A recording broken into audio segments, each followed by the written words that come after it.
Vamos abrir nossa Bíblia na carta de Efésios, capítulo 6, versículo 10.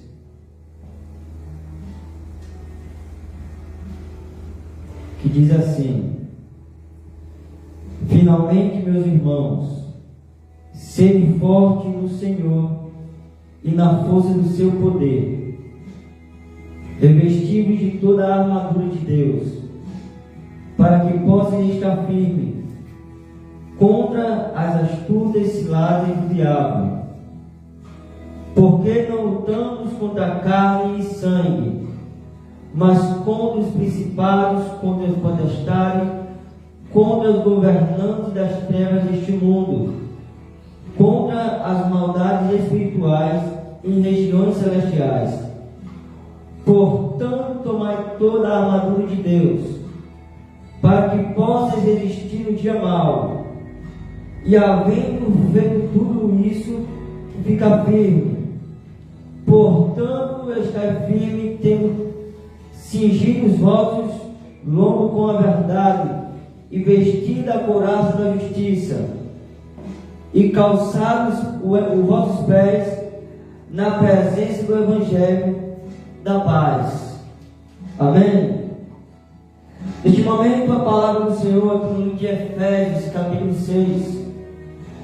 Nós entendemos que a igreja de Éfeso, nós entendemos que era uma das igrejas que, no livro de Apocalipse, capítulo 2, o próprio Deus enviou um anjo para admoestar aquele povo que estava naquele lugar.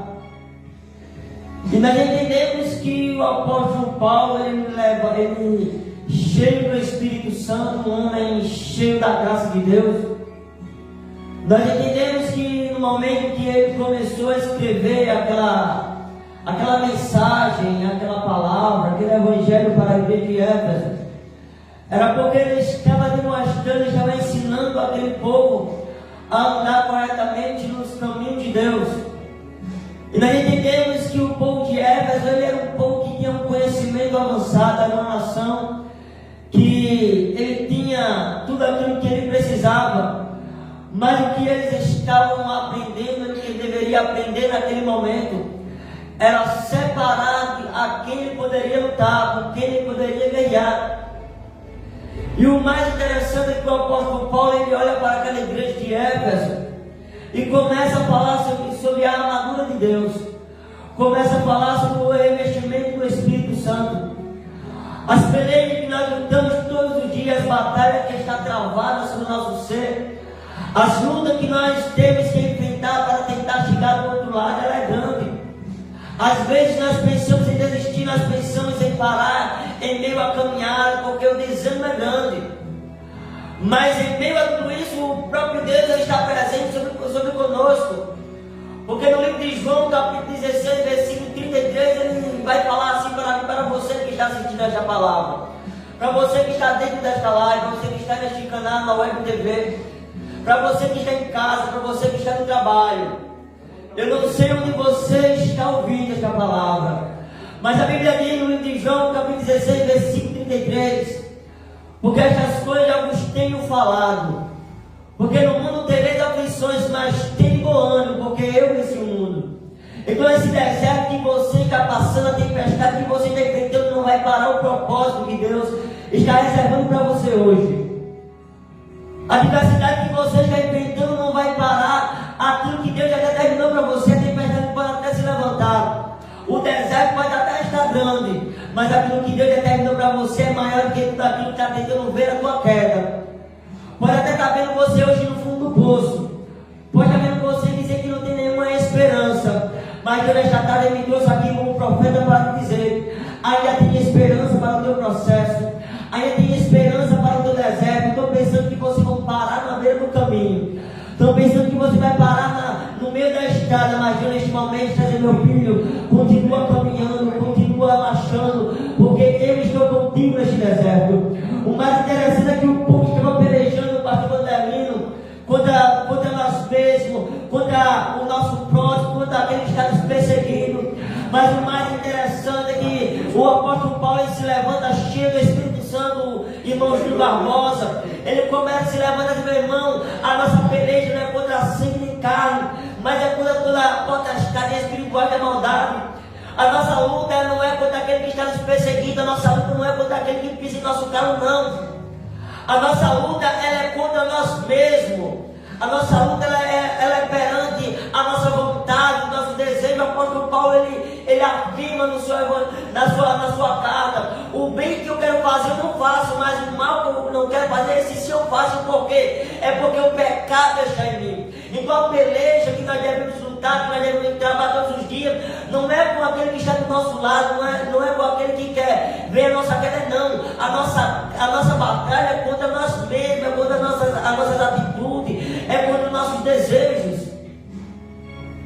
É difícil nós batalhar contra nós mesmos, mas aquele que me chamou, aquele que te chamou, aquele que te escolheu, aquele que em meio às gerações, que em meio à tua parentela, ele te selecionou. Ele sabe a tua capacidade, ele sabe onde você vai chegar. Às vezes nós se enganamos com aquilo que nós ouvimos, com aquilo que nós vemos, com aquilo que nós queremos ver. Eu costumo dizer que Deus não está preparando nós para o milagre. Deus não está preparando um milagre para nós. Deus está preparando nós para o milagre. Porque aquilo que é de Deus já está preparado, mas aquilo que não está preparado somos nós. Então aquilo que nós estamos enfrentando hoje é porque Deus está nos capacitando, Deus está nos ensinando, Deus já está nos dizendo: meu filho, é desta forma que eu quero que você faça. Então a peleja que você tem que batalhar não é contra as suas vontades, não é contra os seus amigos, mas é contra aquele que quer parar a promessa de Deus sobre a tua vida. No livro de 2 Coríntios, capítulo 4, versículo 4: porque o Deus deste mundo ele cegou os pensamentos dos incrédulos, para que a luz do Evangelho de Cristo não resplandece em vosso coração. Por quê? Porque nós somos imagem de Deus. Todos os dias o nosso aniversário vai tentar nos parar para não contemplar as promessas de Deus sobre nossas vidas, Júlio Barbosa. Todo dia o nosso aniversário vai se levantar a nosso favor para tentar nos humilhar, para que a gente não possa enxergar que nós somos imagem de Cristo. Deus te chamou como imagem de Deus, Deus te separou, Deus não te fez para ser parecido com qualquer pessoa. Deus ele te criou para ser parecido com a imagem de Deus. Então você é algo importante, você foi escolhido, Deus ele te separou, Deus ele te nomeou. Então você não vai permanecer neste deserto, você não vai permanecer neste vale. O que você está passando hoje não vai te parar, o que você está passando hoje não vai estacionar a promessa de Deus, mas vai te fortalecer em meio à adversidade.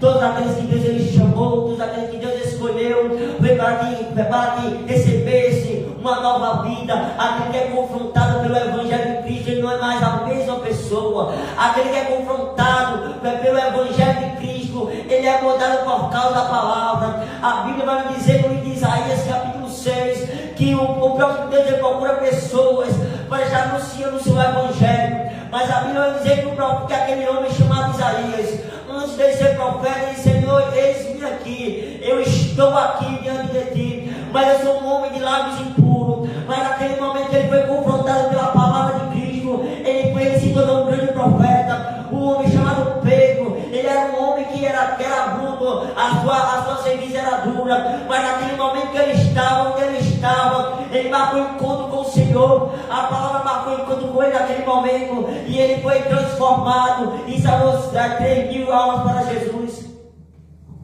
Então, quando nós somos transformados pelo Evangelho, nós não somos mais a mesma pessoa. Quando nós somos transformados pela palavra de Cristo, nós somos confrontados da mesma forma que Paulo foi confrontado pelo Evangelho, e ele foi montado de dentro para fora, porque ele estava entendendo que a sua peleja não era contra aquele que ele queria perseguir, mas a sua peleja contra os seus desejos, a sua peleja contra a sua vontade. Então Deus nesta tarde está me dizendo: meu filho, a tua peleja não é contra aquele que está te perseguindo, não. A tua batalha é contra as hostes espirituais da maldade.